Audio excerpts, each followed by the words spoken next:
ആ പൊറോട്ടയുടെ സൈഡിലിരിക്കുന്ന ആളെ ശ്രദ്ധിച്ചോ? അവനാണ് ഇന്നത്തെ റെസിപ്പി, നല്ല നാടൻ ചിക്കൻ പെരട്ട്. നമസ്കാരം, ട്രാവൽ ഫുഡി ടോമിന്റെ പുതിയൊരു വീഡിയോയിലേക്ക് സ്വാഗതം. ചിക്കൻ പെരട്ട് എപ്പോഴും നാടൻ കോഴി ചെയ്യുന്നതാണ് അതിന്റെ റിയൽ ടേസ്റ്റ് വരാം. അതുകൊണ്ട് തന്നെ ഞാനിവിടെ നാടൻ കോഴിയാണ് എടുത്തിരിക്കുന്നത്. അതൊരു 1.5 കിലോ ഉണ്ട്. ചിക്കൻ പെരട്ട് ഉണ്ടാക്കുമ്പോൾ നമ്മൾ ചിക്കൻ ഒന്ന് മാരിനേറ്റ് ചെയ്യണം. അതിനായിട്ട് ഞാൻ 1 ടേബിൾ സ്പൂൺ മഞ്ഞൾപ്പൊടി, 2 ടേബിൾ സ്പൂൺ ഇഞ്ചി വെളുത്തുള്ളി പേസ്റ്റും, 1 ടേബിൾ സ്പൂൺ കുരുമുളക് പൊടിയും, ആവശ്യത്തിന് ഉപ്പും, പിന്നെ 1 ടേബിൾ സ്പൂൺ മുളക് പൊടിയും, 1 ടേബിൾ സ്പൂൺ ചിക്കൻ മസാലയും, പിന്നെ ഒരു നാരങ്ങയുടെ പകുതിയും കൂടി പിഴിഞ്ഞ് നന്നായിട്ട് ഇളക്കി ഒരു 1/2 മണിക്കൂർ ഞാൻ മാരിനേറ്റ് ചെയ്ത് വെച്ചു.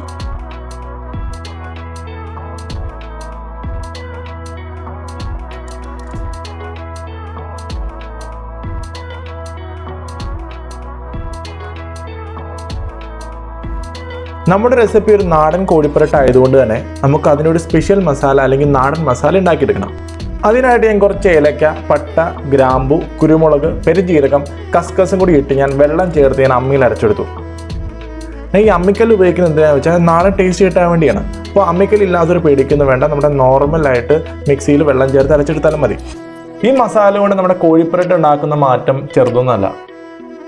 അതുകൊണ്ട് തന്നെ വെള്ളം ചേർത്ത് മഷി പോലെ അരച്ചെടുക്കണം. ഇതുപോലെ. ഇനി നമുക്ക് പെരട്ടുണ്ടാക്കി തുടങ്ങാം. ചൂടായ ഉരുളിയിലേക്ക് ഞാൻ വെളിച്ചെണ്ണ ഒഴിച്ചു കൊടുത്തു. വെളിച്ചെണ്ണ ചൂടായി വരുമ്പോൾ അതിലേക്ക് ഞാൻ കടുക് ഇട്ട് കൊടുത്തു. 1 ടേബിൾ സ്പൂൺ കടുകാണ് ഇട്ട് കൊടുത്തത്. എന്നിട്ട് അതിലേക്ക് കുറച്ച് കരിവേപ്പിലയും 2 പച്ചമുളക് കീറിയതും കൂടി ഇട്ട് കൊടുത്തു. എന്നിട്ട് അതിലേക്ക് 20 ചെറുപൊടി ഞാൻ ഇട്ട് കൊടുത്തു. ചെറുപൊടി നന്നായി വഴറ്റണം. ചെറുപൊടിയുടെ പച്ചമണം മാറുന്ന വരെ വഴറ്റിയെടുക്കണം.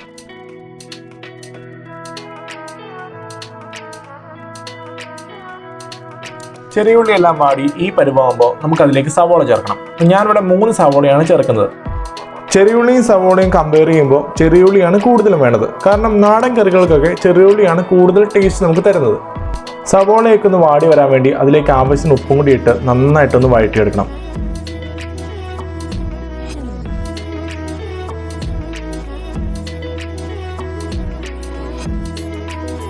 സവോളയൊക്കെ വാടി വരുമ്പോൾ അതിലേക്ക് 1 ടേബിൾ സ്പൂൺ ഇഞ്ചി വെളുത്തുള്ളി പേസ്റ്റ് ചേർത്ത് എല്ലാം കൂടി ഒന്ന് മിക്സ് ചെയ്തെടുക്കണം.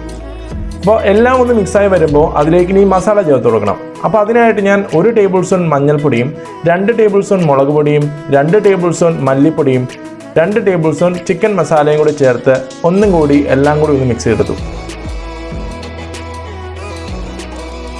എല്ലാ മസാലയും ഒന്ന് മിക്സായി വരുമ്പോൾ നമുക്കിനി അതിലേക്ക് മുന്നേ അരച്ചു വെച്ച തക്കാളിയുടെ പേസ്റ്റ്, 2 തക്കാളിയാണ് ഞാൻ എടുത്തിരിക്കുന്നത്, അതിൻ്റെ പേസ്റ്റും കൂടി ചേർത്ത് കൊടുക്കണം. എന്നിട്ട് എല്ലാം കൂടി ഒന്ന് മിക്സ് ചെയ്തെടുക്കണം. ഇനിയാണ് നമ്മുടെ താരത്തെ വേദിയിലോട്ട് ഇറക്കേണ്ട സമയം. ആ ചിക്കനെ ഉരുളിലേക്ക് ഇട്ട് കൊടുക്കാം. അപ്പോൾ നാടൻ കോഴി ആയതുകൊണ്ട് തന്നെ വേവാൻ നല്ല രീതിയിൽ തന്നെ സമയമെടുക്കും. അപ്പോൾ എളുപ്പമാക്കാൻ എന്ത് ചെയ്യണം? കുക്കറിലേക്ക് ചിക്കൻ ഇട്ട് 1 വിസിൽ വരെ വേവിച്ചിട്ട് ഈ ഉരുളിലേക്ക് ഇട്ട് കൊടുത്താൽ മതി. അല്ലെങ്കിൽ എന്നെ പോലെ ഇതുപോലെ നോർമലായിട്ട് നമ്മൾ പതുക്കെ കുക്ക് ചെയ്തെടുക്കുന്ന രീതിയാണ്. അപ്പോൾ ഞാൻ അതാണ് ഫോളോ ചെയ്യണത്. ഇനി അതിലേക്ക് നമ്മൾ മുന്നേ അമ്മിയിൽ അരച്ചു വെച്ച മസാലയും കൂടി ചേർത്ത് ആവശ്യത്തിന് വെള്ളം കൂടി ഒഴിച്ച് നന്നായിട്ട് ഇളക്കി ഉരുളി അടച്ച് നമ്മൾ വേവിക്കാൻ പോവാണ്.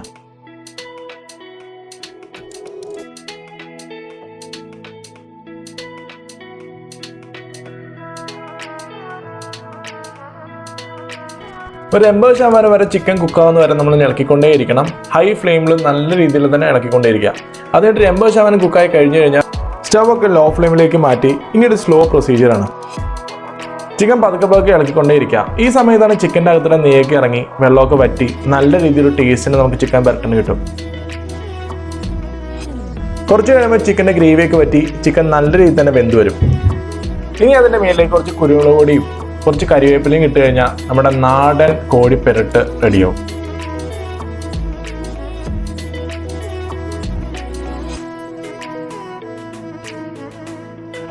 ഇനി ഞാൻ പൊതുവേ പറയുന്ന ക്ലീഷേ ഡയലോഗ്, ആ ചൂടായ പൊറോട്ടയിൽ നിന്ന് ഒരു പീസിങ് എടുത്ത് ആ ചിക്കൻ പെരട്ടിൻ്റെ ഗ്രേവിയും കൂടി മിക്സ് ചെയ്ത് ആ ഗ്രേവിയിൽ നിന്ന് ഒരു പീസും കൂടി ഇതിൻ്റെ അകത്ത് വെച്ച് ആ റോൾ ചെയ്ത് ഫസ്റ്റ് ഐറ്റം എടുത്തു. സംഭവം കിഡിലിനായിട്ടാണ്. അപ്പോൾ എല്ലാവരും ട്രൈ ചെയ്ത് നോക്കണം. അപ്പോൾ ഇതുപോലെ സിമ്പിൾ വെറൈറ്റി ഫുഡ് വീഡിയോസ് കാണുവാനായി എൻ്റെ channel travel foodie Tom subscribe ചെയ്യൂ. വീഡിയോ ഇഷ്ടപ്പെടുകയാണെങ്കിൽ ലൈക്ക് ചെയ്യുക, ഷെയർ ചെയ്യുക, കമൻറ്റ് ചെയ്യുക. പുതിയ വീഡിയോയുടെ അടുത്ത് വരുന്നതായിരിക്കും. Bye from travel foodie Tom.